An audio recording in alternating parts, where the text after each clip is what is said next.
Hi guys, welcome back. तो इस series के थ्रू हम बिजनेस इकोनॉमिक्स की वेरियस कॉन्सेप्ट्स डिस्कस कर रहे हैं जो आपकी सीए फाउंडेशन पेपर 4 के लिए रेलेवेंट है। नाउ हमने ऑलरेडी चैप्टर 1 खत्म कर लिया है और अभी हम चैप्टर 2 डिस्कस कर रहे हैं which is about theory of demand and supply.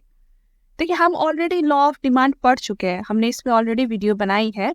तो आज हम क्या करेंगे, हम लॉ ऑफ डिमांड का रीजन देखेंगे। देखिए, हमें ये तो पता है कि जब प्राइस डिक्रीज होती है तो लॉ ऑफ डिमांड क्या कहता है कि डिमांड जो है आपकी इंक्रीज होनी चाहिए, राइट। और ऐसा हम प्रैक्टिकली भी देखते हैं, ऐसा होता है। पर इसके पीछे का कारण क्या है, रीजन क्या है, what is the rational behind the law of demand, ये आज हम स्टडी करेंगे। तो चलिए स्टार्ट करते हैं।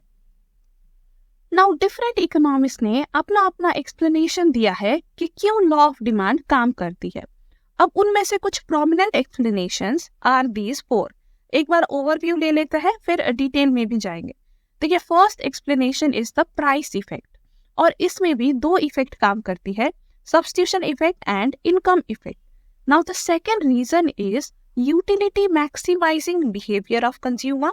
The third is arrival of new consumer and fourth is different uses. तो चलिए अब डिटेल में जाके देखते हैं कि how these reasons make the law of demand hold true. Start with price effect. देखिए, जैसा कि हमने कहा, नॉर्मली हम क्या देखते हैं कि जब भी आपकी प्राइस डिक्रीज होती है कोई भी कमोडिटी की, तो उसकी डिमांड अक्सर इंक्रीज होता हुआ हमें दिखता है। इसी को हम प्राइस इफेक्ट कहते हैं, और इसका मेनली 2 कारण है, substitution effect and income effect. Substitution effect क्या है, मान लीजिए 2 कमोडिटीज है जो एक दूसरे के सब्स्टिट्यूट है। अब इनमें से अगर एक कमोडिटी की प्राइस डिक्रीज हो गई ना, तो लोग वो कमोडिटी खरीदना चाहेंगे, वही कमोडिटी जिसकी प्राइस डिक्रीज हुई है, क्योंकि ये कमोडिटी अब चीपर हो जाती है as compare to other substitute. इसको हम सब्स्टिट्यूट इफेक्ट कहते हैं। टी और कॉफी का ही एग्जांपल ले लेते हैं। टी और कॉफी एक दूसरे के सब्स्टिट्यूट है, राइट।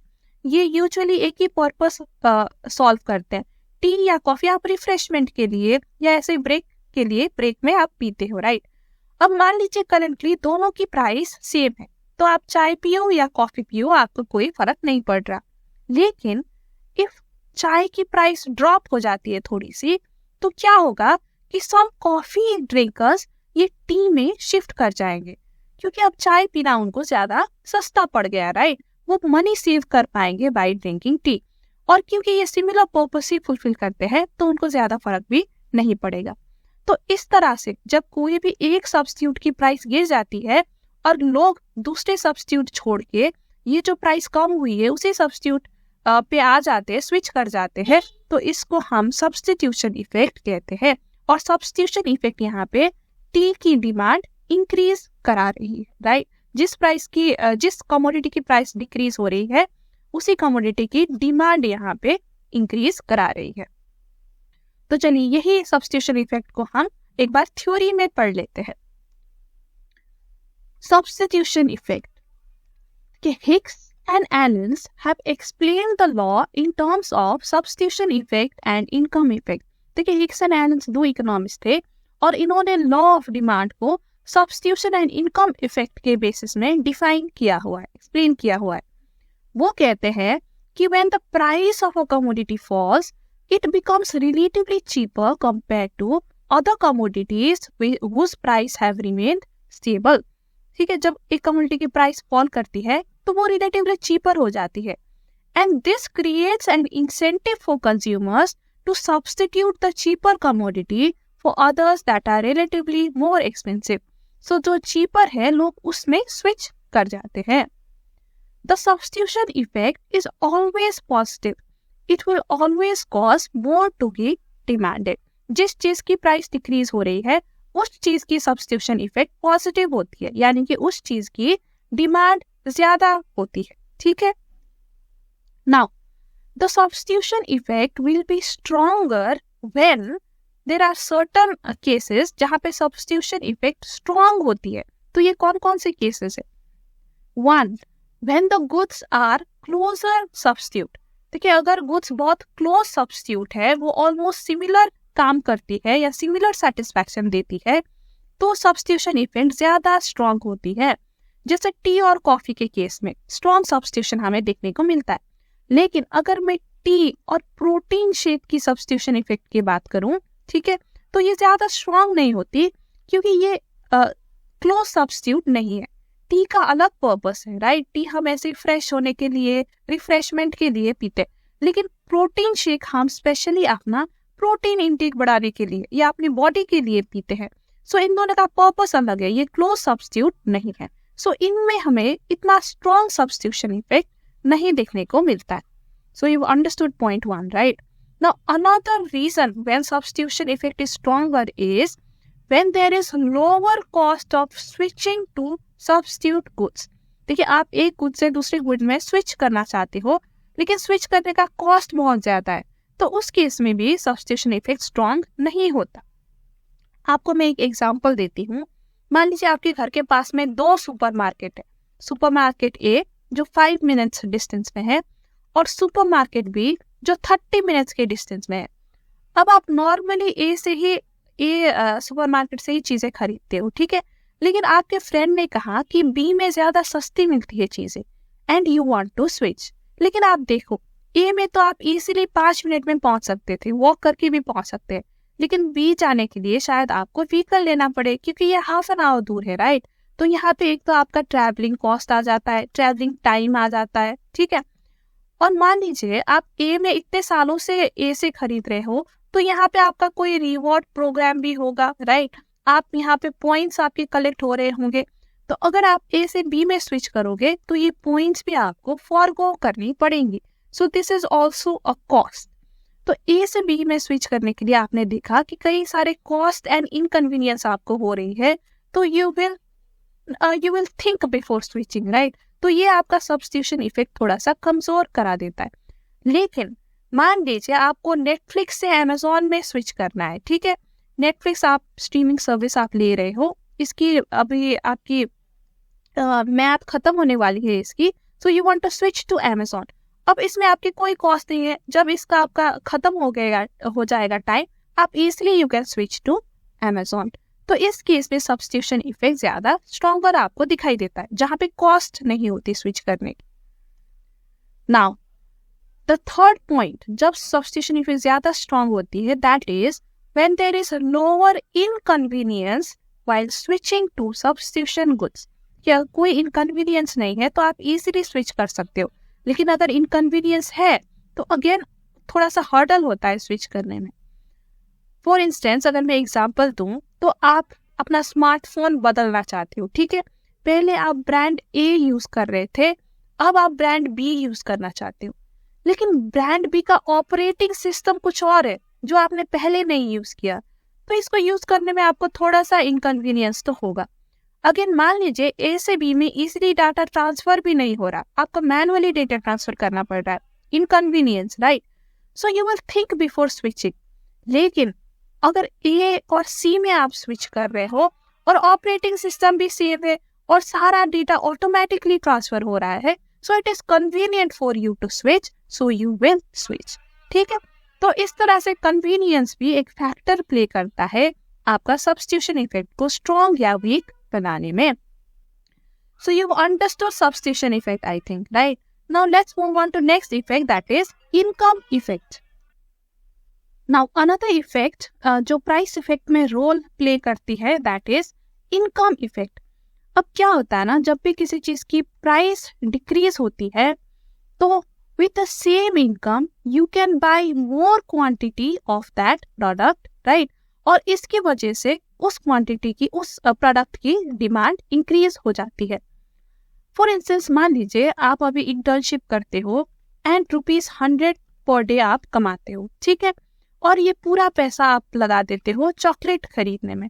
लेट्स से एक चॉकलेट है चॉकलेट जो आपकी फेवरेट है, ठीक है, और इसकी प्राइस ₹100 है।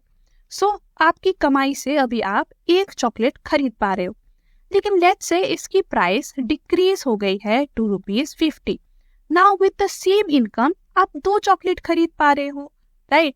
तो देखिए बिकॉज आपकी प्राइस डिक्रीज हो गई है, so you can afford more quantity of chocolate, जो चॉकलेट का डिमांड को इंक्रीज करा देता है।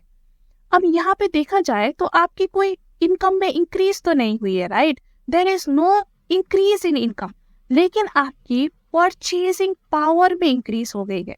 पहले आप एक चॉकलेट परचेज कर सकते थे एट ₹100, लेकिन with the same income now you can purchase 2 chocolate, so increase in purchasing power. इसको हम कहते हैं रियल इनकम में इंक्रीज होना।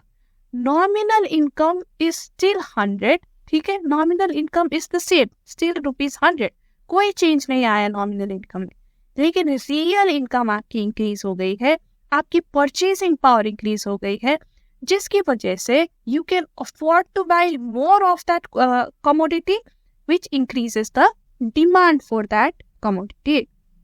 Okay, understood. तो इसी को चलिए थ्योरी में हम समझते हैं। Let me erase this first. Okay, see the increase in demand on account of an increase in real income is known as income effect. When the price of a commodity falls, the consumer can buy the same quantity of the commodity with lesser money, or he can buy more of the same commodity with the same amount of money. वही income से अब ज्यादा commodity, ज्यादा quantity में commodity खरीद पा रहा है, right? Therefore, the demand for that commodity whose price has fallen increases. तो easy है, understood income effect also. देखिए अब नॉर्मली क्या होता है ना, आपका substitution effect and income effect दोनों साइमल्टेनियसली वर्क करते हैं एंड दोनों पॉजिटिव होते हैं, दोनों डिमांड को इंक्रीज कराते हैं, ठीक है। लेकिन there is a certain exception to this, actually एक एक्सेप्शन है इनकम इफेक्ट का। So let's look at the exception. देखिए नॉर्मली तो हम क्या देखते हैं कि जब भी आपकी प्राइस डिक्रीज हो जाती है ना, तो आपकी सब्स्टिट्यूशन इफेक्ट जो है वो पॉजिटिव होती है, राइट, वो डिमांड को इंक्रीज कराती है। और जो आपकी इनकम इफेक्ट है ये भी पॉजिटिव होती है, ये भी डिमांड को इंक्रीज करा रही है। तो जो ओवरऑल आपकी डिमांड है ये इंक्रीज हो रही है। लेकिन इसकी एक एक्सेप्शन है, एक्चुअली जो इनकम इफेक्ट है इसका एक एक्सेप्शन है, दैट इज इंफीरियर गुड्स। देखिए इंफीरियर गुड्स के केस में क्या होता है कि whenever there is increase in income, inferior goods की डिमांड डिक्रीज हो जाती है। ये हमने डिटर्मिनेंट्स ऑफ डिमांड पढ़ते हुए भी देखा था कि जब लोग की इनकम इंक्रीज हो जाती है ना, वो सुपीरियर गुड्स में शिफ्ट कर जाते हैं, because now they can afford high quality goods, तो वो हाई क्वालिटी ही खरीदना पसंद करते हैं, इंफीरियर गुड्स की खरीदना ये कम कर देते हैं। ना देखा जाए तो यहाँ पे इनकम तो आपकी इंक्रीज नहीं हुई है, राइट, आपकी नॉमिनल इनकम तो सेम है, लेकिन जो आपकी रियल इनकम है वो इंक्रीज हुई है, आपकी परचेसिंग पावर इंक्रीज हो गई है because of decrease in price.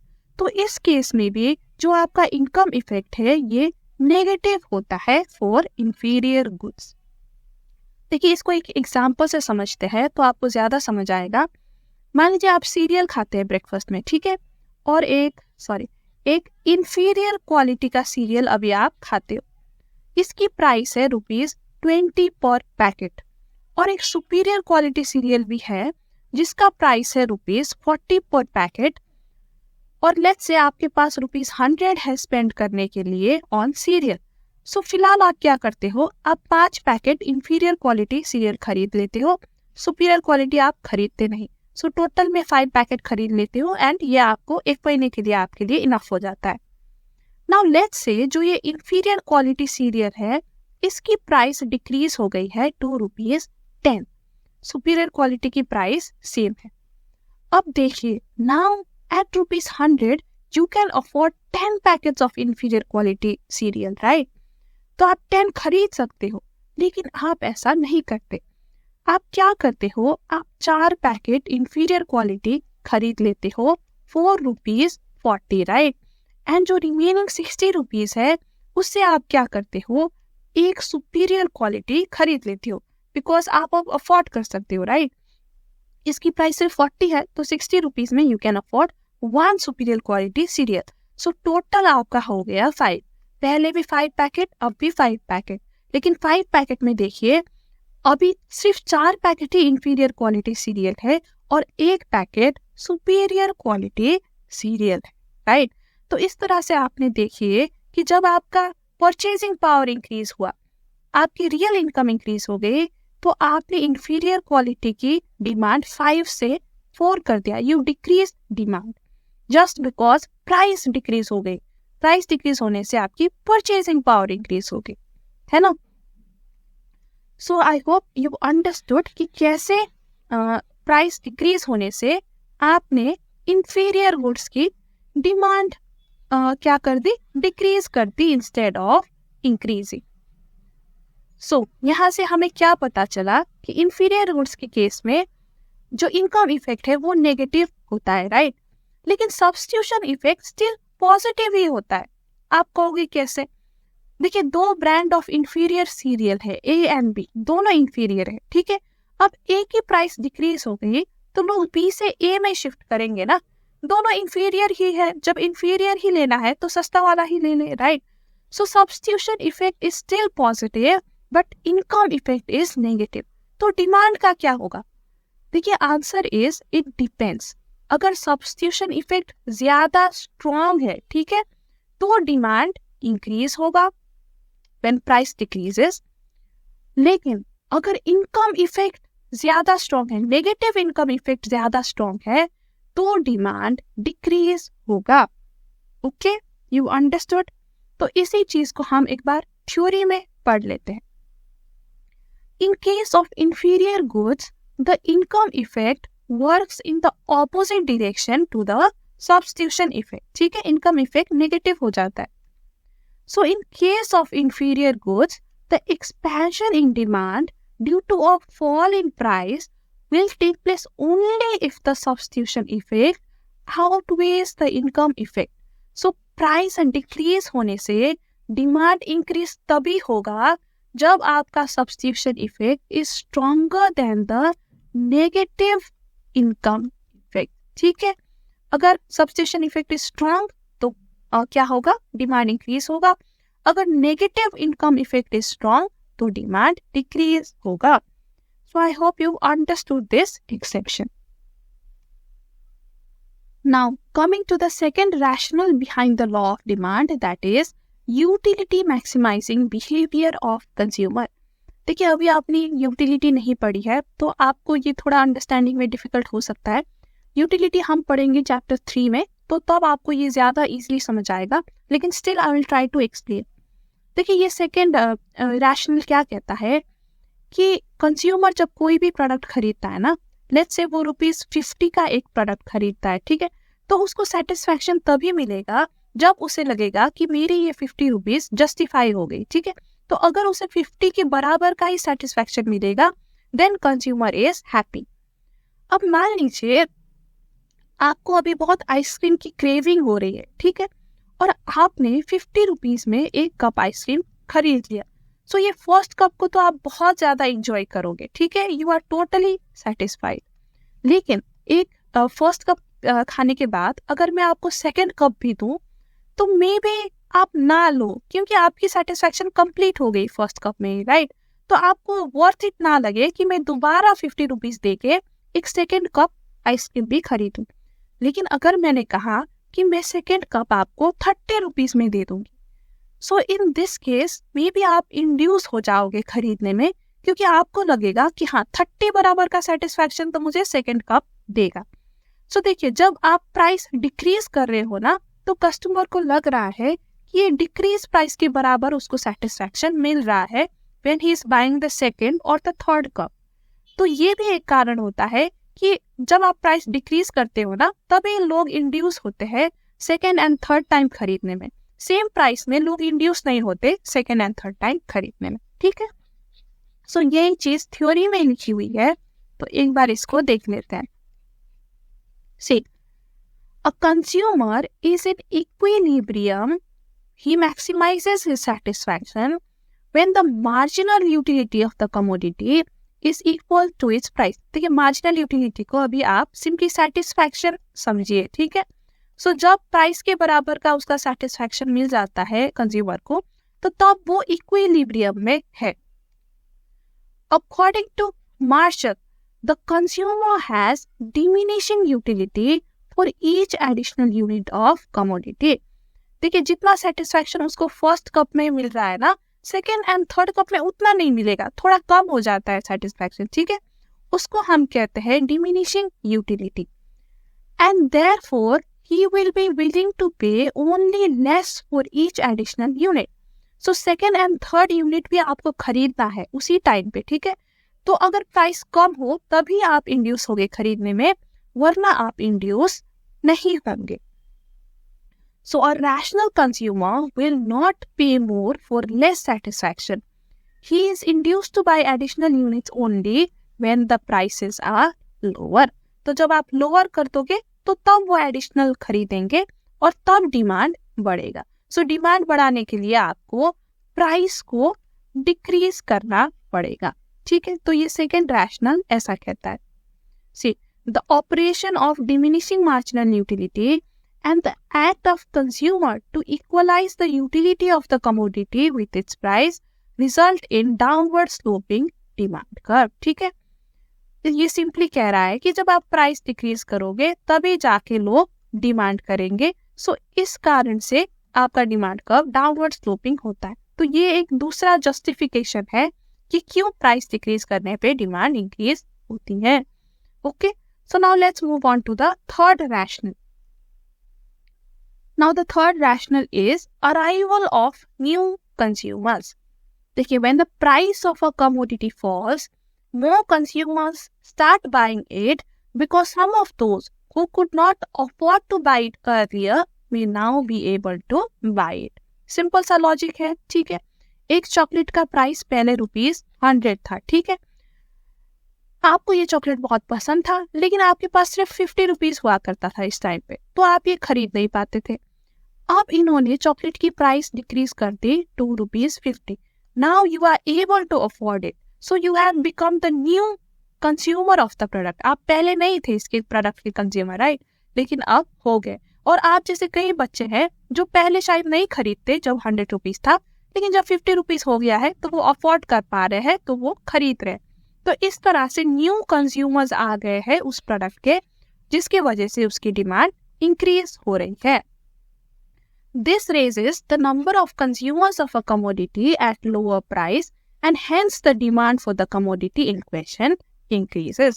So this is another explanation कि कैसे price decrease होने पे demand increase होती है. This was very simple, right? Now the fourth rationale is different uses. ये क्या कहता है देखिए. Many commodities have multiple uses. When the price of such commodities are high or rises, they will be put to limited uses only. If the price of such commodities fall, they will be put to more number of uses and therefore their demand will increase. देखिए इसका एक simple example लेते हैं, milk. Okay, milk. अब जब दूध महंगा होता है ना, तो लोग क्या करते हैं कि मिल्क की यूज लिमिट कर देते हैं. वैसे तो मिल्क की कई सारी यूजेस है, राइट. आप बच्चे मिल्क पीते हैं, आप मिल्क से दही, घी, चीज, पनीर, बहुत सारी चीज बना सकते हो. अब जब मिल्क महंगा होता है ना, तो लोग जो मिल्क है वो खरीदते हैं सिर्फ शायद चिल्ड्रन को पिलाने के लिए, ठीक है, चिल्ड्रन की कंजम्पशन के लिए. तो इसके यूज लिमिटेड हो गए हैं, तो जितना चिल्ड्रन को चाहिए वो उतना ही खरीदते हैं. लेकिन जब मिल्क सस्ता हो जाता है ना, तो ये मिल्क को मल्टीपल पर्पस में यूज कर देंगे, ठीक है.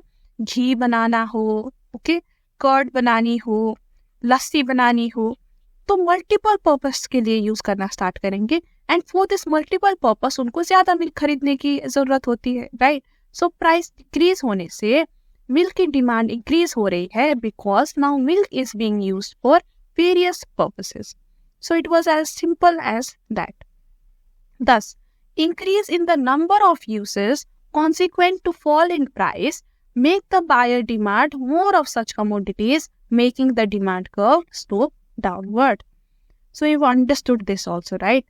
सो with this we completed the 4 rational. I hope आपको सारे समझ आ गए होंगे। नहीं भी आए हैं तो प्लीज आप कमेंट करके पूछ सकते हैं, कोई भी चीज आपको कंफ्यूजन हो, ठीक है। I will try to reply to your comments. So with this we come to the end of the video. अगर आपको वीडियो यूजफुल लगी हो तो लाइक जरूर करिएगा, आपके फ्रेंड्स के साथ भी शेयर करिएगा एंड सब्सक्राइब करिएगा, because we will be back with another video soon. तो मिलते हैं जल्दी, तब तक के लिए bye bye and take care.